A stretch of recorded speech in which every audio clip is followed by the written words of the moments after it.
সুধী দর্শকবৃন্দ, আপনাদেরকে নমস্কার। আজকে এই ভিডিওতে আমি দেখাবো আপনারা যে শ্রাদ্ধ পিণ্ডগুলি করেন সেগুলি করলে আপনারা কি লাভ পান, আপনাদের কি গতি হয়, সেটা নিয়ে আজকের বাংলার 3 কীর্তনিয়ার মহা সংগ্রাম এই ভিডিওতে হবে। সঙ্গে আছেন প্রদীপ পাল, দীনকৃষ্ণ এবং গুরুদাস গাইন।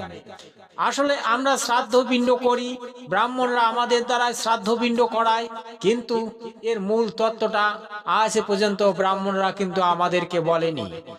আজ বাংলার এই মহান কীর্তনিয়ার দল আপনাদেরকে জানাবে শ্রাদ্ধ পিণ্ড করলে আপনাদের বাবা মা ঠাকুরদা দাদু দিদিমারা কোথায় পৌঁছে যায়।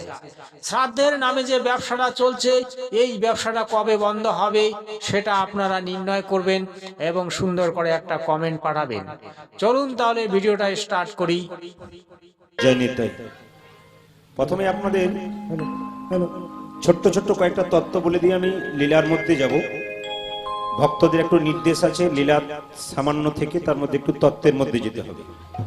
তারপর দ্বিতীয় প্রশ্ন হচ্ছে, আপনারা যে সময় কীর্তন আরম্ভ করলেন সে সময়টা অসময়, বিশেষ করে বর্ষাকালের দিনে সন্ধ্যে 7টা থেকে আরম্ভ করলে একটু সময় দেওয়া যায়, আর যত রাত্রি হবে তত তো ঘুম পেলে নিতাই গৌর হরিবল হয়ে যাবে।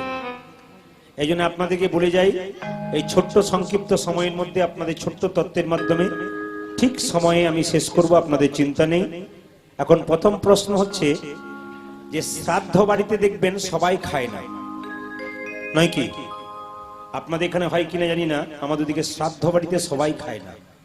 অনেকে প্রশ্ন করে যে শ্রাদ্ধ বাড়িতে সবাই খায় না কেন মায়েরা?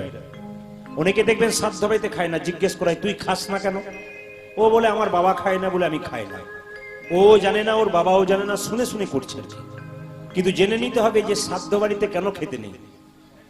যিনি যার নামে শ্রাদ্ধ, তিনি যদি ধার্মিক মানুষ হন, হরে কৃষ্ণ, তিনি যদি তার ভক্তি থাকে ভগবানের প্রতি, তবে তার শ্রাদ্ধে কিন্তু সবাই সেবা করতে পারে। কিন্তু যদি হরে কৃষ্ণ, কিন্তু যদি জানা যায় যার নামে শ্রাদ্ধ হচ্ছে, মায়েরা হরে কৃষ্ণ মন দিয়ে শুনবেন, যার নামে শ্রাদ্ধ হচ্ছে তিনি যদি পাপ কর্ম করেছেন, তিনি যদি অধর্ম করেছেন, তবে তার শ্রাদ্ধে যে অন্নটা দেওয়া হয় সেটা পাপের অন্ন হয়ে যায়। তাহলে আপনারা প্রশ্ন করবেন, আমরা চিনব কি করে যে শ্রাদ্ধ বাড়িতে কে পাপ করেছে আর কে ধর্ম করেছে? এই জন্য যারা শ্রাদ্ধ করায়, শাস্ত্র বলছে তাদের নিয়ম হচ্ছে যে যার নামে শ্রাদ্ধ, সেই শ্রাদ্ধের সময় ভগবানের প্রসাদ দিয়ে দিতে হয়। যদি ভগবানের প্রসাদ দিয়ে শ্রাদ্ধ করা যায় তাহলে সেই শ্রাদ্ধে সবাই খেতে পারে। দর্শক, আপনারা শুনলেন প্রদীপ পালের কথা কীর্তন। প্রদীপ পাল যেভাবে তত্ত্বটি দিলেন, তত্ত্বটি অত্যন্ত গুরুত্বপূর্ণ। তাই এবার আমরা অন্য কীর্তনিয়ার তত্ত্ব কথা শুনব, যেটা কিন্তু আপনাদেরই কাজে লাগবে।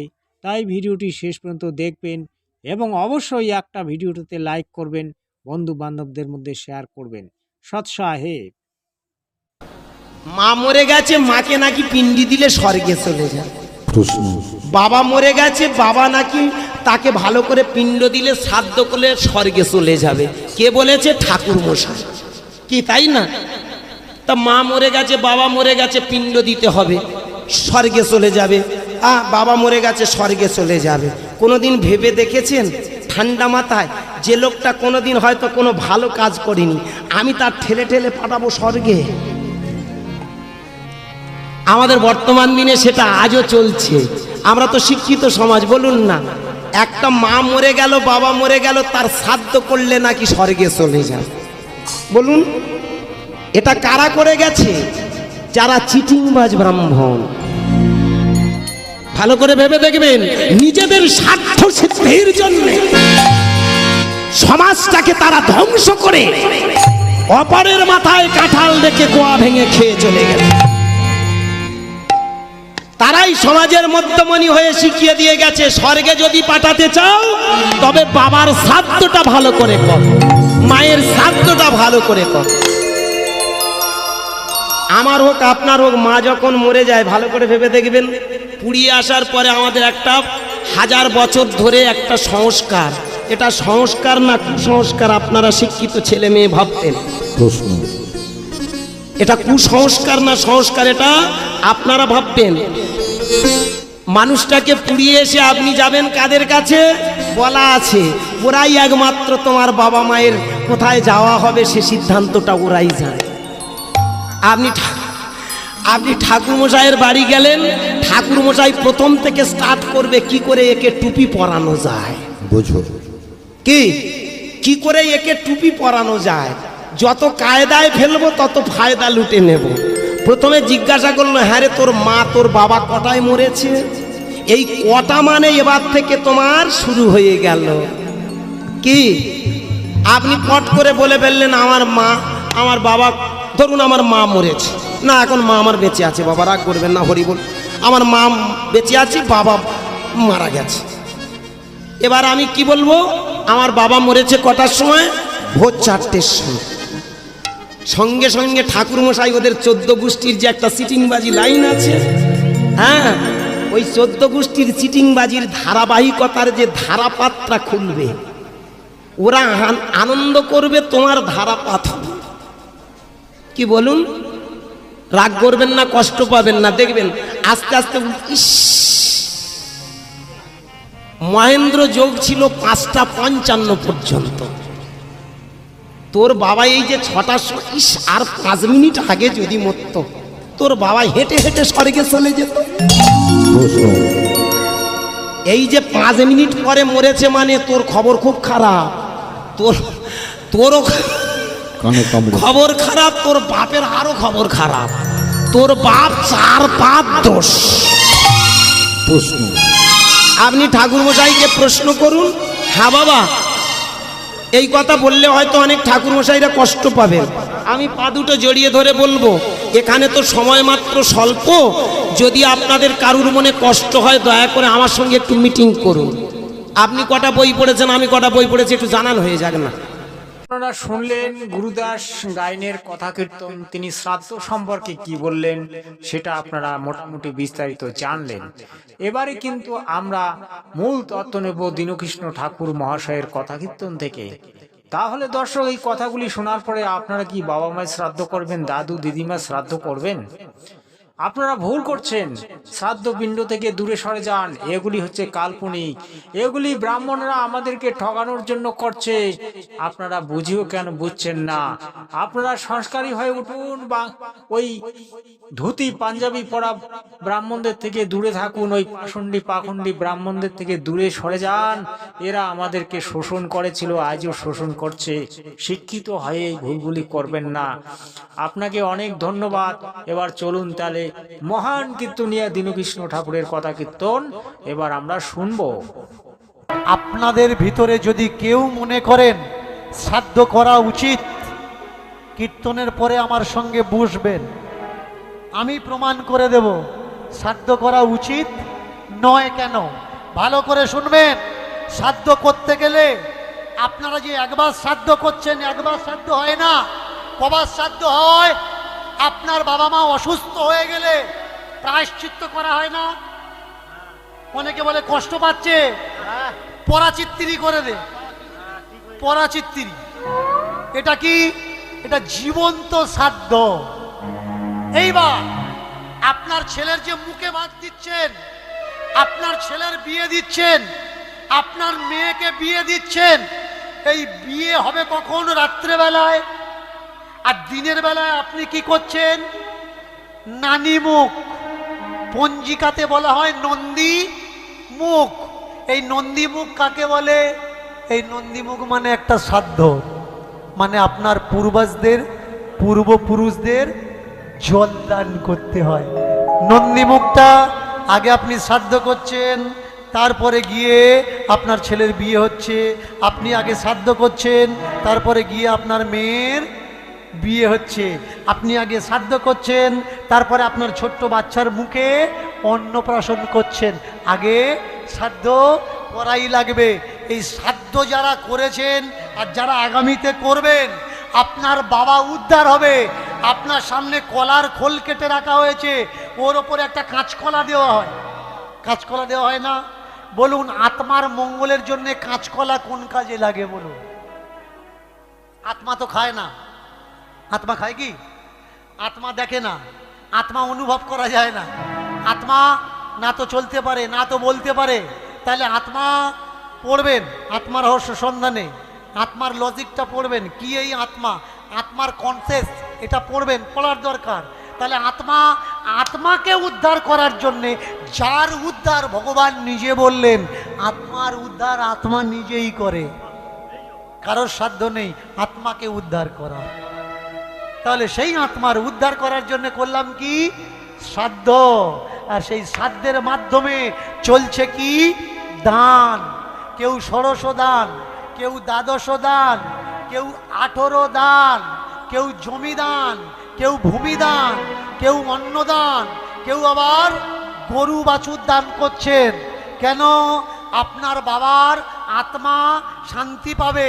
আচ্ছা ভাই, সারা জীবন বাবা মার দেখিসনি, বাবা মা যেটা খেতে চাইলো কখনো খেতে দিসনি, তুই ভেবেছিস বাবা মা মরে গেছে, শ্রাদ্ধ করে কলা পিণ্ডি চটকে জামা কাপড় বোঝা করে বামনের দিবি, বামন নিয়ে চলে যাবে, আর তোর বাবার আত্মা শান্তি পাবে?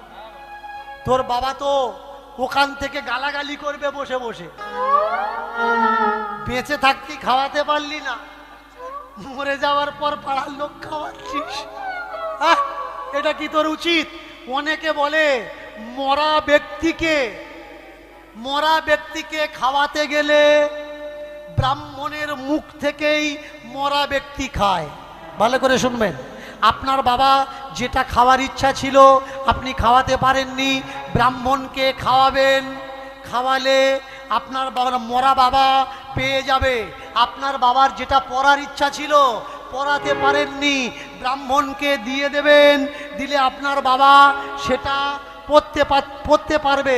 মেনে চলুন, আপনার বাবা মরার আগে প্রচণ্ড যন্ত্রণায় ভুগছিল, আর মরার সময় বলেছে, বাবারে এ যন্ত্রণা আমার সহ্য হচ্ছে না, একটু বেগুন মারা বিষ এনে দে আমি খাই। বেগুনে পোকা মারা বিষ কোনো ছেলে দিতে পারবে? দিতে পারবে না।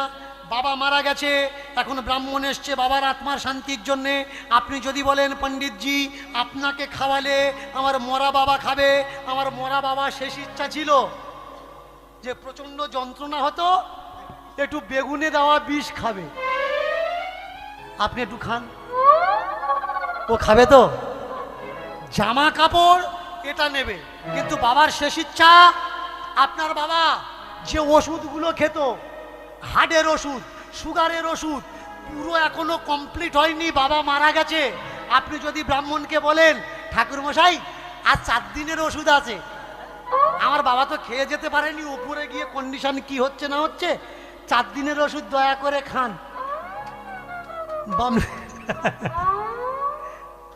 বামনে খাবে তো? খাবে না। কেন খাবে না? আপনার বাবা ঘি খেতে ভালোবাসতো, বামন খাবে। আপনার বাবা শালগায় দিতে ভালোবাসতো, ওটা নেবে। কিন্তু আপনার বাবা সুগারের ওষুধগুলো ওরা খাবে না, আপনার বাবার ভিপির ওষুধগুলো ওরা খাবে না, আপনার বাবার মাথা যন্ত্রণার ওষুধগুলো ওরা খাবে না। এই যে কথাগুলো আমি বলছি, আপনারা হাসছেন, অনেকে কষ্ট পাচ্ছেন, ভাবছেন এসবগুলো কি করছে দীনকৃষ্ণ ঠাকুর, আপনারা ঘুমিয়ে আছেন। আমি আপনাদের জেগে তোলানোর চেষ্টা করছি যে ভাই ওঠো, যে মানুষ মারা গেছে ও মানুষ আর ফিরে আসবে না। যার মঙ্গল করছো সেও জানে না, তুমিও জানো না। আমার মহাপ্রভু শ্রাদ্ধের বিরোধাভাস ঘোষণা করেছিলেন, এটা আমার সংগ্রাম নয়, মহাপ্রভু নিজে বলেছেন শ্রাদ্ধ করো না। প্রমাণ কি? মহাপ্রভু নিজে বলেছেন মানুষ মরে গেলে পুড়িও না, সমাধি দাও। প্রমাণ কি? দেখে নেবেন, আপনাদের এই সমাজে যদি কোনো গোসাই বাবাজি সাধু থাকে, মরে গেলে পোড়ানো হয়, সমাধি দেওয়া হয়। গোসাই বাবাজিরা যদি মরে যায় কি করে? সারা রাত গোসাইরা এসে কীর্তন করে, মহোৎসব করে, আর ঠাকুরের কাছে প্রার্থনা করে, ঠাকুর এ জগতে ছিল আমরা দেখাশোনা করেছি, এখন তোমার কাছে গেছে, তুমি দেখাশোনা করো, এখন সম্পূর্ণ তোমার হাত। একটা গোসাইকে তার আত্মার শান্তির জন্য যদি হরে কৃষ্ণ করলে তার আত্মা শান্তি হয়ে যায়, তাহলে আপনার আর আমার বেলা শ্রাদ্ধ কেন করা লাগবে? আমার বাবার বেলা কেন আমরা হরে কৃষ্ণ করে তার আত্মা শান্তি করতে পারবো না? কেন ডাকা লাগবে ওই ফট জোচ্চরগুলো যারা আমাদের ইনকামের আধা পয়সা নিয়ে চলে যাবে? হ্যাঁ, এটা দিবি, ওটা দিবি। এই সেদিনেকার কথা শুনুন, একটা মেয়ে মারা গেছে, 2 ছেলে, স্বামী বেঁচে আছে, ট্রিটমেন্ট করতে করতে ব্রেন স্ট্রোক হয়েছে, জায়গা জমি একেবারে শেষ হয়ে গেছে। আপনারা অনেকে জানেন, স্ট্রোকের রুগী যদি কৃপা করে কোনো নার্সিংহোমে ঢুকেছে, কৃপা করে দয়া করে যদি কোনো নার্সিংহোমে ঢোকে, প্রত্যেক দিন 60-70 হাজার টাকার বিল হয়। দেখবেন ভেন্টিলেশন দিয়ে রুগীকে বাঁচিয়ে রাখা হয়। কেন বাঁচিয়ে রাখা হয়? আপনার টাকা আছে তাই। আপনি যেদিন বলবেন ডাক্তারবাবু আর নেই, ও আপনাকে বলে দেবে আপনার বউ আর নেই। এই হচ্ছে প্রকৃত সত্য। যতদিন টাকা থাকবে মরা মানুষও বেঁচে থাকবে, টাকা নেই জ্যান্ত মানুষ মারা যাবে। সব শেষ হয়ে গেছে, বউও শেষ হয়ে গেছে। এইবারে এসেছে, যেদিন মারা গেছে ব্রাহ্মণের কাছে বিধান নিচ্ছে, বললে তোর বউ 3 পদোষ পেয়েছে, 3 পদোষ পেয়েছে। 27 খানা ব্রাহ্মণ ডাকা লাগবে। শান্তি না করলে তোদের কিন্তু বড় ক্ষতিবতী হবে। এ ব্যক্তি বলছে আমার টাকা পয়সা কিচ্ছু নেই, যাও করে সেরে দিন। বললে এই দে করবি কর, না হলে করিস নে, কারণ ভূত পেতের পেছনে ঘাঁটা দিয়ে মরবি, পেতের পিছনে ঘাঁটা দিতে নেই। অবস্থাটা দেখেছো? দোষ পেল, আপনার মা দোষ করেছে আপনি জানেন না, এরা জানে। আপনার বাবা দোষ করেছে আপনি জানেন না, এরা জানে। লেখা আছে কোথায়? পঞ্জিকাতে। এই পঞ্জিকাটা তৈরি করেছে কে? আপনি আমি না, পঞ্জিকা তৈরি করেছে এরা। দোষ তৈরি করলো এরা, স্বর্গ তৈরি করলো এরা, নরক তৈরি করলো এরা। কিন্তু প্রকৃত পক্ষে সনাতনীরা জীবনে কখনো শ্রাদ্ধ করেনি। ইতিহাস খুলে দেখুন, শ্রাদ্ধ নামক শব্দটা আমাদের ভিতরে ছিল না। দর্শক দেখুন, এটি জ্ঞানগঙ্গা পুস্তক। এই জ্ঞানগঙ্গা পুস্তকে শ্রাদ্ধ সম্পর্কে কিছু বর্ণনা আছে এবং গীতায় বর্ণনা আছে। গীতায় আপনারা দেখেছেন যে ভূত পূজা করলে ভূতলোক, দেবতার পূজা করলে দেবলোক, পিতৃ পূজা করলে পিতৃলোক। তাহলে আপনারা সনাতন ধর্মী, সনাতন ধর্মকে আপনারা মানেন, গৌরাঙ্গ মহাপ্রভুর মতকে আপনারা জানেন, কিন্তু গৌরাঙ্গ মহাপ্রভুর যে মত সেটা মানেন না। গৌরাঙ্গ মহাপ্রভুকে ভক্তি করেন, কিন্তু গৌরাঙ্গ মহাপ্রভুর মত এবং পথ ভক্তিকে আপনারা মানেন না। তারপরে শ্রীকৃষ্ণকে মানেন, কিন্তু শ্রীকৃষ্ণের কথাগুলিকে মানেন না। এই তো হচ্ছে আপনাদের ভক্তি। এবারে এই যে শ্রাদ্ধ সম্পর্কে যে কথাগুলি কীর্তনীয়রা বলল, আপনারা তো তাদেরকে 70,000 50,000 টাকা খরচা করে তাদেরকে ডেকে নিয়ে এসে কীর্তন শোনেন, কিন্তু তাদের কথাগুলি কি আপনারা মেনে চলেন? মেনে চলেন না।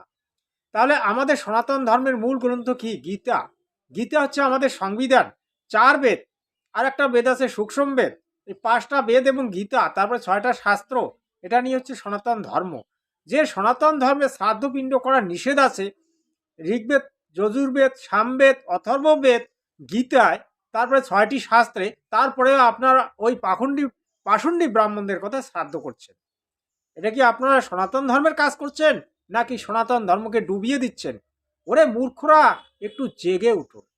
আপনারা শিক্ষিত হয়েছেন, আজকাল আপনারা মূর্খ নেই। ওই পরের কথায় আপনারা নাচতেছেন, হাসতেছেন, গাইতেছেন, দৌড়াচ্ছেন, পিছন দিকে তাকাচ্ছেন, সব কিছু পরের কথায় করছেন, কিন্তু বাজার থেকে একটা 10 টাকার গ্রন্থ এনে আপনারা পড়ছেন না।